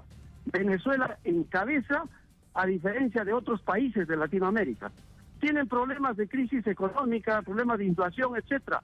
Resuélvalo, por favor, los venezolanos. No vengan acá a engañar. Lo que quieren es quitarle el poder al chavismo para entregárselo a Estados Unidos y para que nuevamente retorne una forma antinacional de administrar sus recursos. Venezuela es el ejemplo para Latinoamérica en esta segunda independencia, que es la independencia económica, que será continuada por los demás países, como ha seguido Bolivia, Ecuador y el Perú, es decir, retrasado. Jorge, pero el Perú el 2021 seguirá con esta lucha de independizarnos económicamente del control de Estados Unidos. Necesitamos manejar autónomamente nuestros recursos y resuélvanlo, por favor, internamente y no vengan a engañar al Perú. Jorge, una pregunta. Lo que tú crees es que esto que ha pasado con la Asamblea Constituyente no es un retroceso y el inicio de la declinación de Nicolás Maduro, sino por el contrario un fortalecimiento. Por supuesto que sí, un fortalecimiento porque se ha avivado en Venezuela la lucha contra Estados Unidos, que tiene una conducta injerencista. La autonomía, la soberanía de los pueblos debe imponerse, de modo que le está haciendo un favor al chavismo la conducta de Estados Unidos. Y no va a resolverse el problema vía PPK. PPK no puede resolver el problema de los maestros en el Perú y sin embargo quiere resolver el problema de Venezuela. Por favor, que no metan la agenda de Venezuela en el Perú. El Perú tiene sus problemas, Venezuela tiene sus problemas y por favor, a esas dos señoritas váyanse a Venezuela a resolver sus problemas y no vengan acá a querer hacer campaña política para que en el Perú el control también lo continúe teniendo la derecha, el control del Estado. Eso es lo que ya se acabó y el 2021 será un gobierno popular, un gobierno con perfil patriótico, rumbo a nuestra segunda independencia. Y esa es la tarea que tenemos y no van a poder los medios de comunicación. Sí. ¿Cargo político vos? No, ninguno. Yo tampoco. Ustedes no participan, o sea, no van a ser candidatas a nada, ¿no? No podemos ser candidatas a nada, entonces no sé de qué campaña política habla el Claro, yo no podía participar en la constituyente por tener doble nacionalidad, porque tengo nacionalidad española, porque mi mamá es inmigrante. Y yo Entonces, tampoco, la verdad, porque sí tengo estoy residenciada en el Perú, entonces tampoco. Pero si nos regresásemos, yo por tener doble nacionalidad no podía. Bueno, no había forma en la que los tiempos electorales yo pudiese renunciar. Segundo, si tú quieres un país realmente soberano, no lo haces dependiente de los precios internacionales del petróleo, donde los mayores consumidores, supuestamente está tu archienemigo, Estados Unidos. Buscas independizarte justamente de esa dependencia, de los vaivenes de los precios del petróleo. Y no sometes los programas sociales únicamente a la caja que te entra por los precios del petróleo, sino que buscas hacer programas socioproductivos para garantizar la sostenibilidad de los programas sociales. Ahora, Jorge, es innegable que en Venezuela hay una crisis ya humanitaria, ¿no? Eso ya no es una crisis económica y esa responsabilidad después de... ¿Cuánto tiempo tienes? 18 años en el gobierno, no le puedes echar la culpa a la derecha. El 83% de pobreza que tiene el país hoy en día es gracias a los programas sociales del chavismo, de estos 18 años de revolución. A ver si me permite. Sí, claro, Jorge. El tema, pero un segundo para que sepa, porque de verdad a mí me interesa también, honestamente, que nos dejemos de un discurso propagandístico, maniqueo, donde sencillamente no entendemos las razones estructurales, o no sé si es que no se quiere entender, y comprender que hay muchos paralelismos entre nuestros países, y hay una identidad latinoamericana que también tenemos que defender, que no se puede defender de raticos nada más con utilidad política y propagandística, sino porque realmente entendemos eso. Ya va un momento. Entonces, lo que le quiero decir es, los programas sociales, yo apoyo los programas sociales. Yo apoyo la creación de programas sociales donde el Estado entre, tenga una incidencia, atienda una situación de emergencia y realmente cree igualdad de condiciones para poder tener igualdad de oportunidades en el desarrollo de la vida ciudadana. Pero cuando tú sometes las misiones a un carnet de la patria, las sometes a la inscripción en un partido político, cuando tú no creas un sistema, insisto, sostenible y sustentable, cuando las misiones se vuelven parte del aparato partidista y no buscan resolver una situación de emergencia para reencauzar en el sistema formal de educación, de producción, de crecimiento del país, lo lamento, pero difícilmente creo que eso tenga unos fines de real búsqueda de soberanía y no un sometimiento Jorge, a un partido. la pregunta es razonable. O sea, 18 años después tienes una crisis, insisto, ya no económica, sino humanitaria. No hay nada en Venezuela. La gente está pasándola mal. Hay hambre. O sea, alguna responsabilidad tiene el gobierno en eso, ¿no? ¿O no? A ver. ¿Quién es el responsable de la baja del petróleo? ¿Quién es el responsable que dependamos del precio del petróleo? ¿Quién? ¿A quién afecta cuando se baja el precio de barril de petróleo? A Venezuela. ¿Quién quiere ahogar a Venezuela? ¿Quién quiere destruir la economía de Venezuela? Estados Unidos, con la producción de petróleo del esquisto. Y eso lo hace para regular el precio de esta materia prima en Venezuela y en todo Medio Oriente, porque Estados Unidos tiene el control de eso, con la producción de esquisto. ¿Para qué lo hacen? Para generar crisis en Venezuela.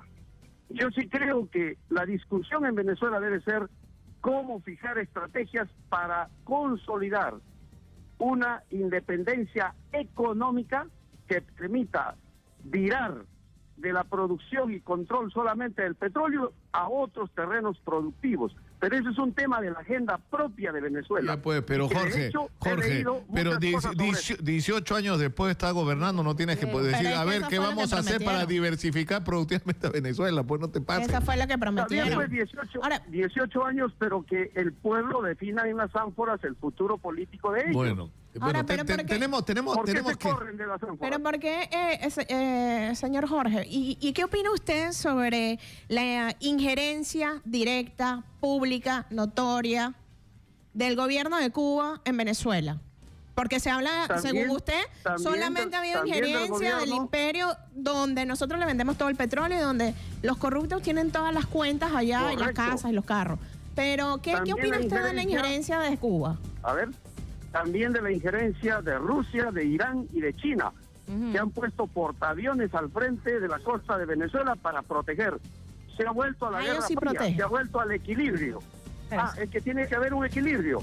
Usted quiere todo para Estados Unidos. Bueno, ahí está Rusia ahora porque le pone el freno también. Bueno, se ha vuelto vía Venezuela, estamos volviendo a la época de la Guerra Fría. Bueno, es que se trata de la repartija de las riquezas y las materias primas del mundo. Bueno, y los pueblos tenemos que reclamar su soberanía. Bueno, tenemos que terminar lamentablemente por hoy, pero yo creo que este debate vale la pena. Vale la pena, sinceramente, porque tenemos mucho que aprender. No solamente un tema de solidaridad, porque finalmente somos parte, y además es, digamos, era el legado de Bolívar, ¿no es cierto? Somos una nación. Muchas veces se ha dicho ese tema, ¿no? De que los pueblos hermanos y todo este cuento, ¿somos hermanos para qué? Para la foto nada más en la CELAC, para la foto nada más en la comunidad andina, ¿para qué somos hermanos? No, la otra cosa, Nicolás, es que en Venezuela sigue viviendo una gran cantidad de peruanos que también están siendo afectados por esta crisis humanitaria. Y esta crisis humanitaria que ha hecho que los venezolanos tengamos que huir de Venezuela, pregúntale a las autoridades migratorias cuántos venezolanos entraron por Tumbes el fin de semana. Entonces, ¿cuántos venezolanos hay en el Perú ahorita? Nosotros ¿50.000? No, estimamos que debe haber unos 40.000. Muchísimos de los que entran, muchísimos de los que entran siguen a Chile y Argentina. Pero, o sea, nos hemos convertido en un problema regional y lo entendemos. Claro. Y lo entendemos. Ojo, y en Venezuela hay 150.000 peruanos todavía. Sí, tenemos que terminar por hoy con esta secuencia. Vamos a ir a muchas gracias a nuestras invitadas. Y muchas gracias a Jorge Rimarachín, una pena que no pudiera estar acá en los estudios. Eso ha sido interesante, conversar por supuesto, y queda pendiente para la próxima semana, porque hay que seguirla, como se decía en el colegio, la vamos a seguir la próxima semana. Vamos a ir a la pausa y tras ella vamos a regresar para hablar de la crisis que se ha generado en las cevicherías, en los restaurantes de comida marina con el tema del limón y por el otro lado con el precio del pescado. De ese tema vamos a hablar que nos interesa a todos, es parte de nuestra identidad nacional y nos la están afectando gravemente. Volvemos. ¿Y qué está pasando en las redes sociales? ¿Qué es lo que piensa la gente, Judy, sobre la reunión que va a sostener el día de hoy a las 3 de la tarde, a partir de las 3, el presidente de la República ya no se sabe si van a estar todos los que firmen el acta que le puso ayer sobre la mesa la ministra Marilú Martens? Cuéntanos, ¿qué dice la gente, Judy? A ver, en el Facebook, ¿qué nos dice Joana? Nos dice, pues no, por algo existe un ministerio y es una bajeza, pero en fin, espero que la Junta Directiva de los Maestros que representará no se preste para la corrupción política. Ella critica que el presidente tenga que reunirse cuando es el ministerio quien debería haber resuelto eso hace mucho tiempo. Ricardo González nos dice, estos maestros, dice, más parecen delincuentes que docentes, y obviamente esto es en referencia a algunos actos violentos que hemos visto alrededor de estos más de 40 días de paralización. Por otro lado, Betsy nos dice, si eso demuestra sencillez y reconocimiento a la gente con quien hablaba antes de ser presidente, para que él tome esa decisión es porque su ministra de lujo no demostró capacidad, porque no puede estar esta señora con tanta gente. Resolver situaciones con muchas personas no es su competencia, cámbienla porque va a incrementar sus errores. Por otro lado, vamos a ver qué nos dice Santiago Cervantes. Dice, hay personas que vemos en las crisis una oportunidad de mejora, y esta era una oportunidad de ofrecerle a los maestros lo que pedían, pero solo a los que realmente cumplían con ciertos requisitos de mejora. Imagino pues que él habla de los exámenes y las evaluaciones. Y las evaluaciones, claro. Que me parece totalmente correcto que se vea en esta situación de emergencia, se podría decir, la oportunidad de mejorar ambos y el gobierno también de reivindicarse. Por otro lado, Hugo Aquino nos dice, lo que no me explico es que que PPK, ¿qué va a plantear? Dice, si es un incapaz, lo mínimo que debe hacer es igualarle el sueldo, igual que a los policías, y listo, asunto arreglado. Pero el problema es de dónde sacamos el dinero, ¿no? A ver, vamos a ver qué opinan nuestros... Pero hay plata para todo, ¿no? Dicen. Sí, pues, hasta para los panamericanos. Por otro lado, vamos a ver qué opinan nuestros seguidores en el Twitter. A ver, Yulisa dice, sí, eso debió hacer hace 3 meses. Dicha reunión debería ser televisado. Estamos a la espera de que nuestra plataforma de lucha prevalezca, dice, y parece ser una maestra, ¿no? Que está siguiendo de cerca en nuestras redes sociales. Como todos los maestros han seguido las informaciones de Radio Exitosa, que ha estado al 100% cubriendo todos los pormenores a nivel nacional y en la capital. Víctor Palomino nos dice, huele a un arreglo subalterno, ¿no? Favor entrevistar, dice el profesor Mesa, y a ver si el acta es vinculante. Se pregunta él, no cree mucho en el acuerdo que han dado a conocer el día de ayer. Y por último, Edwin Zúñiga dice que él está totalmente de acuerdo, ya quiero volver a las aulas y reencontrarme con mis estudiantes. Tiene que haber solución, no quiero pensar lo contrario, nos dice Edwin Zúñiga. Claramente es un maestro que extraña a sus alumnos. Bueno, muchas gracias, Judy. Lo que sería importante es hablar con el profesor Mesa, que es el líder de la huelga del Cusco. Él va a estar con Manuel Rosas ahora. Eso es bien importante, escuchar lo que él tiene que decir. Él no solamente ha sido el dirigente de la huelga en el Cusco, que fue la primera que inició todo este movimiento de protesta magisterial, sino él es uno de los que ha suscrito el acta el día de ayer.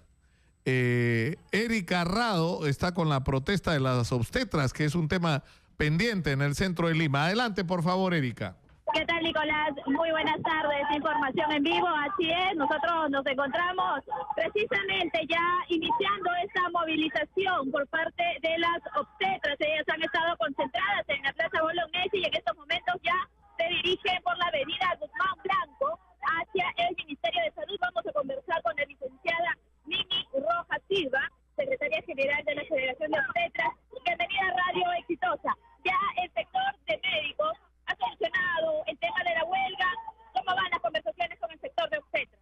Sí, nosotros saludamos que ya se ha resuelto los pedidos de la Federación Médica. Nosotros, como Federación Nacional de Obstetras de Perú, tenemos algunos planteamientos parecidos, pero tenemos otra plataforma de lucha en la cual nosotros también queremos que el día de hoy se resuelva. Estamos ahorita camino hacia el Ministerio de Salud, donde esperamos que nuestra señora ministra nos reciba y pueda dar ya solución a nuestro pliego de reclamos. ¿Han concertado una entrevista directamente con la ministra de Salud, con representantes? Hemos tenido conversaciones con ese diálogo, quienes nos han dicho que el día de hoy tendríamos que tener reuniones con los representantes para dar solución a nuestra problemática. Y hemos escuchado a través de los medios de comunicación que la señora ministra dijo que el día de hoy iba a tener conversación con nosotros directamente. Tal vez tener un diálogo con el señor Zavallo, tal vez con el propio presidente Kuczynski, como lo hizo en el caso de los docentes. Lo que nosotros necesitamos es que realmente nuestra problemática sea resuelta. Está en manos de la señora ministra. Entonces, si ella está en sus manos, lo puede resolver, ella que nos reciba para que dé ella solución a esta problemática. Muchas gracias por conversar con Radio Exitosa. Nicolás, entonces, las declaraciones de la licenciada Mimi Rojas Silva en este 8º día de huelga de las obstetras. Adelante contigo en el estudio. Muchas gracias, Erika. Vamos a esperar que haya solución al conflicto que hay con las obstetras, porque hay otro pendiente también con las enfermeras. Pero vamos a hablar ahora de algo que nos interesa y nos compete a todos los peruanos. Está con nosotros Javier Vargas, él ha sido presidente de la Asociación de Restauranteros, se llama, ¿no? ¿Cómo se dice? Restauradores. Restauradores marinos. Marinos y afines del Perú. Y afines del Perú. Arma. Y estábamos comentando, Javier, tú hace 25 años que estás dedicado al ceviche, digamos, ¿no? Sí, efectivamente, yo empecé hace 25 años cevichería Piscis, a raíz del autogolpe de Fujimori, me quedé sin chamba y a emprender. Tú trabajabas en el Congreso de la República, Sí, en lo que era el Senado, ¿no? El Senado de la República, sí. Tenía un trabajo fijo, era nombrado, buen sueldo, se comía buen ceviche. Y cuando te quedas sin empleo, Nicolás, ¿qué tienes que hacer? Tienes que emprender en lo que sea y lo que mejor sabía era comer. Entonces dije, bueno, el que sabe comer bien sabe preparar bien algunos platos. Entonces me dediqué al ceviche y gracias a este plato majestuoso que es el ceviche emprendedor, he podido lograr muchas cosas para nuestro país, como lograr el reconocimiento del Día del Ceviche en el Perú, el ceviche más grande del mundo, récord Guinness. Hemos logrado de que el ceviche en el mundo se asocie a la marca Perú. Que todo peruano y que todo extranjero cuando escuche ceviche... Piensa en el Perú, ¿no? Y creo que eso es, con toda seguridad, es nuestra imagen, ¿no? Claro que sí. Y ahora se ha generado una crisis con el tema del limón, ¿no es cierto? Y lo que quisiéramos saber es qué está pasando exactamente, Javier. O sea, ¿qué es lo que está ocurriendo? A ver, agradecer a Exitosa Noticias por la invitación y poder explicar al público la realidad, ¿no? La realidad es que se ha disparado casi en un 400% el precio del limón. Precio regular promedio es entre 3 soles 50 y 4 soles, un limón extra, sutil, verde, y en la actualidad está a 14 soles, ¿ya? Pero yo creo que hay mucha alarma sobre el caso porque claramente nosotros, los dueños de restaurantes, tuvimos una reunión hace 3 días, casi 300 dueños de restaurantes, nos reunimos en el Club Ancash y propusimos no subir nuestros precios porque estaba generando mucha alarma y mucho pánico entre el público consumidor.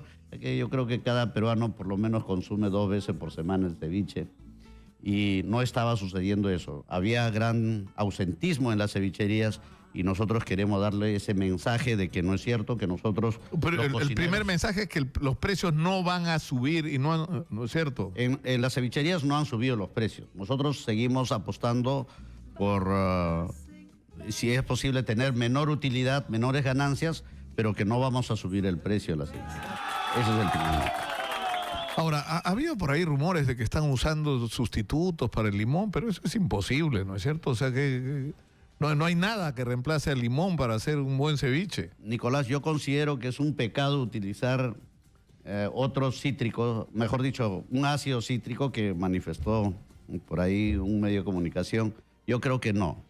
Hay que seguir utilizando el limón peruano, a pesar de que están ingresando bastante limón ecuatoriano y limón colombiano.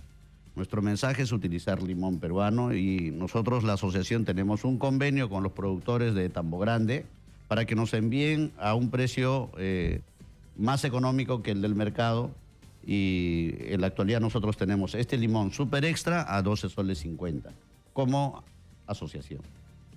Ustedes están recibiéndolo a ese precio en este momento. Sí. Ahora, hay un problema también con la subida de precio del pescado, ¿no? Porque ese es el otro problema que se ha venido a sumar, ¿no? Bueno, sí, pues con este tema del fenómeno del niño costero, hubo el problema en los huaicos que afectó bastante la floración del limón en primer lugar. Eso afectó que el limón llegó a subir a 40 soles el kilo. ¿Recuerda usted? Claro. Que por una semana estuvo a ese precio. Pero este fenómeno climático también se manifiesta en el mar.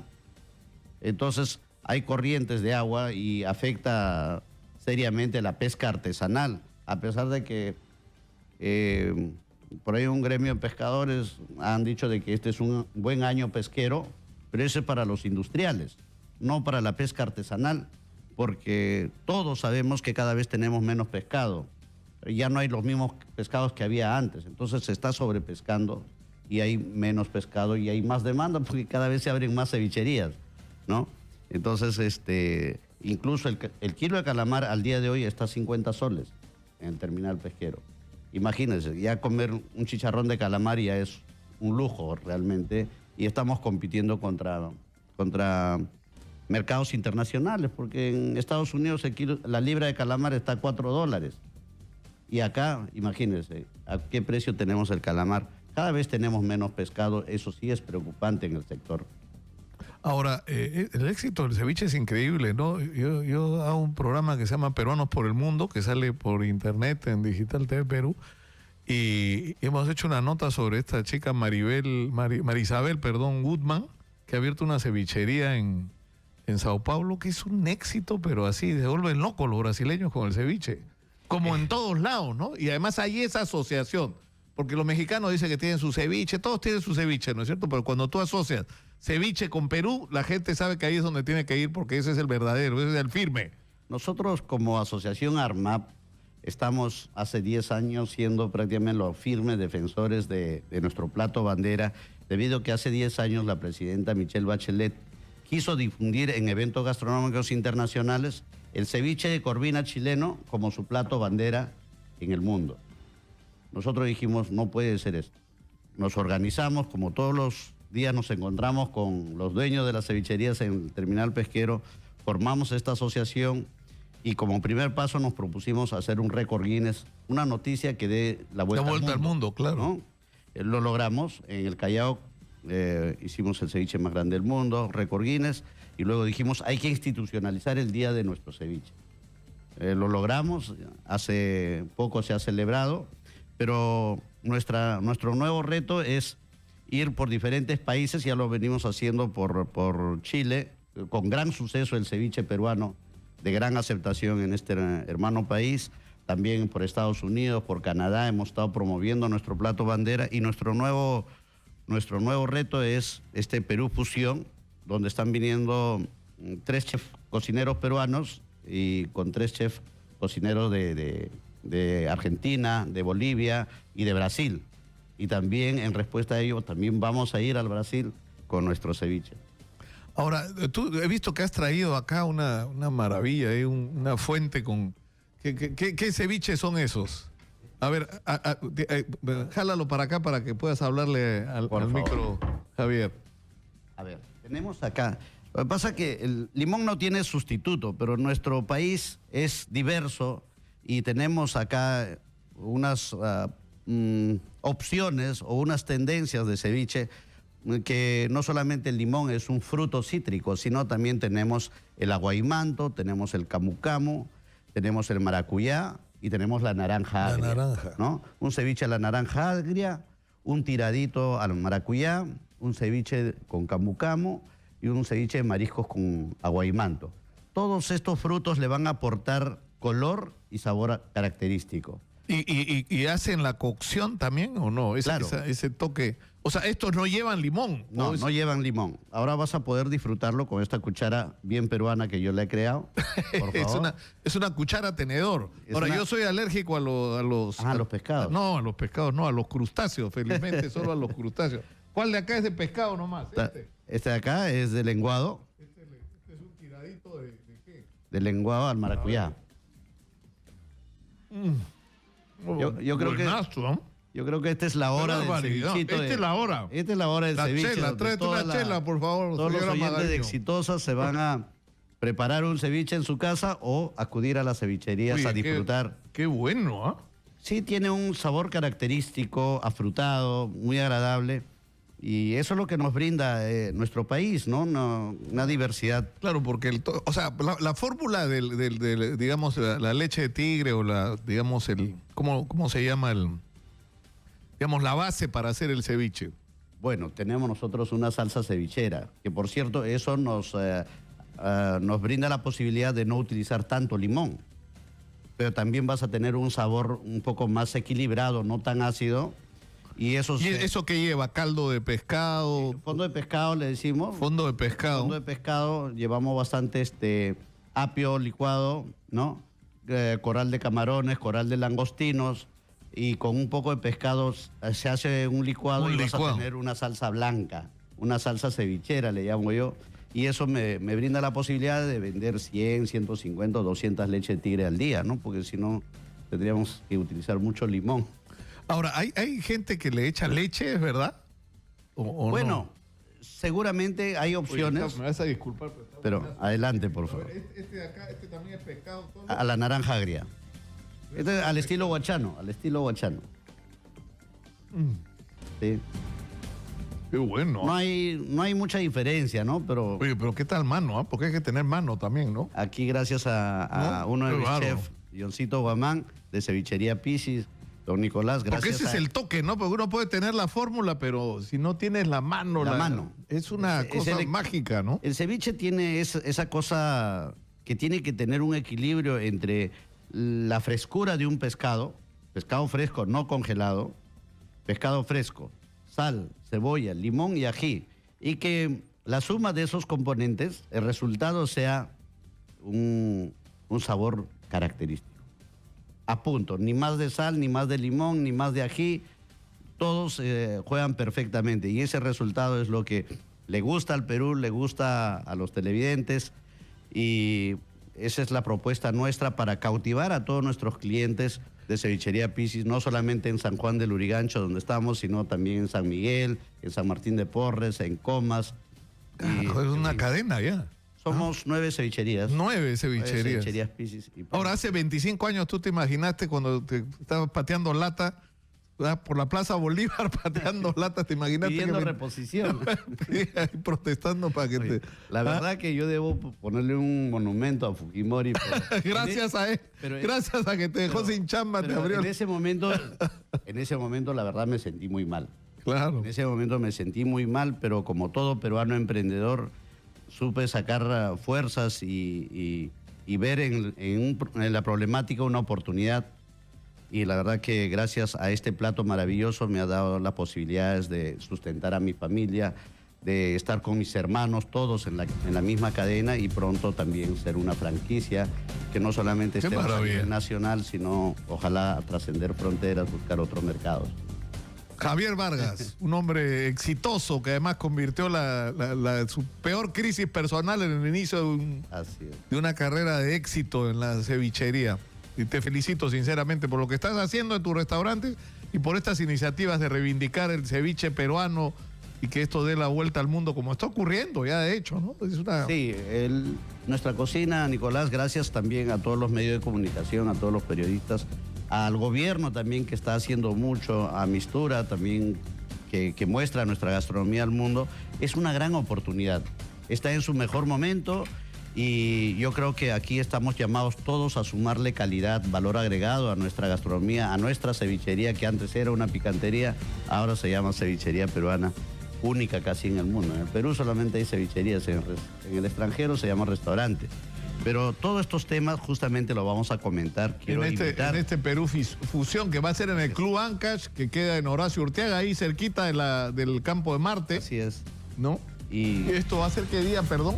El 23 de agosto, ya, en el Club Ancash justamente vamos a hablar de las fusiones de nuestra cocina peruana con las cocinas de Argentina, con las cocinas de Bolivia, con las de Brasil, y vienen chefs de reconocida trayectoria, y estamos invitando a los dueños de restaurantes, de cevichería, que asistan a este gran evento porque va a ser como ponerlo en una cancha de juego con estos 3 países, a ver a qué nivel estamos también de técnicas culinarias, fusión de sabores y todo ello.